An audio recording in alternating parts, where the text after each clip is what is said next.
Mon bel ami. Mon bel ami, je te perçois comme quelqu'un de bien. Mais je te vois aussi comme ma plus belle des résiliences. Alors si je m'octroie le droit de nouer avec toi un beau lien, c'est parce que nous nous sommes promis d'hisser le drapeau d'une nouvelle alliance. Pourtant j'ai souvent embrassé le fléau de l'ignorance, et ma naïveté m'a régulièrement poussé à aussi me tromper sur des gens souvent enclins à terrasser mes espérances, parce que cela faisait bien longtemps qu'ils avaient cessé d'avoir la capacité d'aimer et d'être aimés. Mais à présent chante l'espoir qui s'est rallumé grâce à toi, et cet aveu est un miroir, car c'est en ta bien-aimée compagnie que j'ai trouvé sans le voir le feu de la confiance et de la foi, mais aussi retrouvé la mémoire sur la danse qu'est la vie. Ainsi, lorsqu'avec toi, ma renaissance est devenue réelle, j'ai alors eu le courage de souhaiter répondre à l'éternel défi, qui m'engage à aller à la rencontre de mes croix et de mes appétences naturelles, pour confondre une rage qui me montre qui sont mes ennemis. Ainsi désormais j'ai le savoir, pour qu'au moindre affront, je sache très bien ce que leurs gestes et mon mal-être signifient, car ils testent le pouvoir de ma morale et de mes convictions, afin de tenter, je l'atteste, de me contraindre à leur être soumis. Mais à présent j'ai envers moi une grande et belle bienveillance, alors je n'hésite plus à laisser ma voix nous protéger de leur cruelle malveillance, parce que j'ai réorienté les buts de mon destin à travers ce qui crépite en mes poèmes et mes sens, afin que le bien soit tel une pépite d'or, une référence,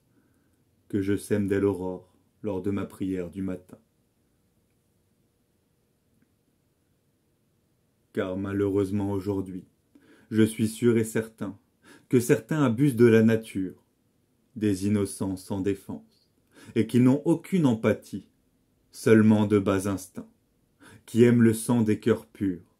car leur valeur les offense.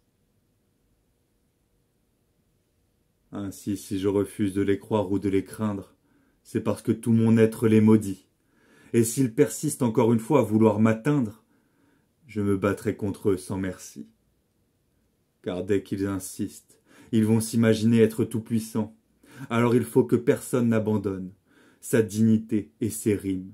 car ceux qui leur pardonnent deviennent aussitôt leurs victimes, tandis que ceux qui leur résistent les mortifient instantanément. Ainsi, dès qu'un sublime juste a la noblesse de les rudoyer, pour enfin arrêter l'horreur de leur bassesse et de leur perfidie, je me dis qu'il est robuste,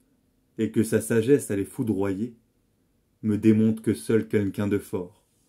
peut être réellement gentil. De plus, le triste moi de ces égoïstes n'a qu'une façon, de traiter sans gêne les humanistes et les êtres humains, parce que ce sont les reines et les rois de la manipulation, et ils nous voient autant comme des proies que des chiens,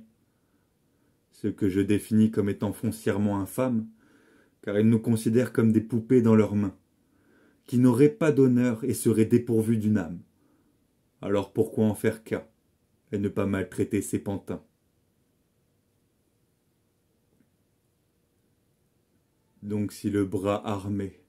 de la vengeance ou de la justice n'est pas résolu à sortir de son fourreau la lame de son épée, pourquoi leur désir absolu, qui influence tant leurs vices, cesserait-il d'un coup d'abuser d'autrui et de les frapper? Ce qui est fou, car même la paix reconnaît que l'armistice est l'un des fruits engendrés par le mal nécessaire d'une guerre, parce qu'elle n'acceptera jamais d'être à genoux devant le moindre adversaire, car elle sait qu'il est vital de rester debout face aux abysses. Mais toi, le maître des ingénus, ton cœur a toujours refusé de faire partie des malhonnêtes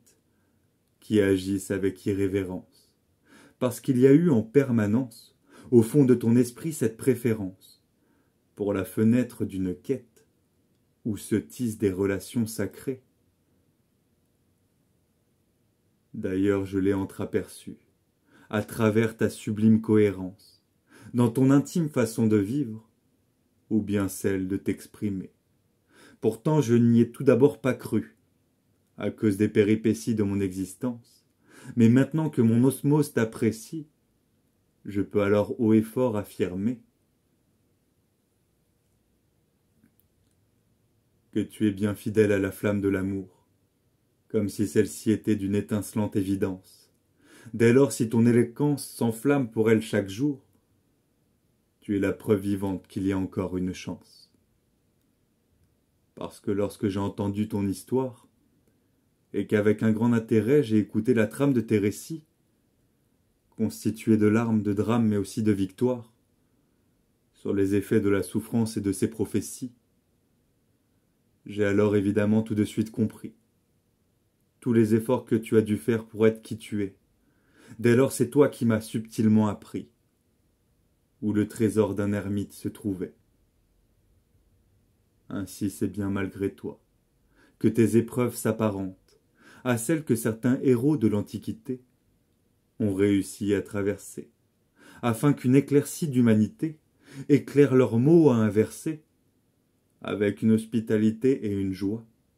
aux fières couleurs amarantes, afin que s'éveillent nos vertus, qui deviennent au fil du temps le berceau d'une grandeur, où règne notre sensibilité. Car lorsque brille leur soleil et qu'il est vu, au sein de nos comportements, nous pouvons alors apercevoir toute la splendeur et la gloire de l'équité.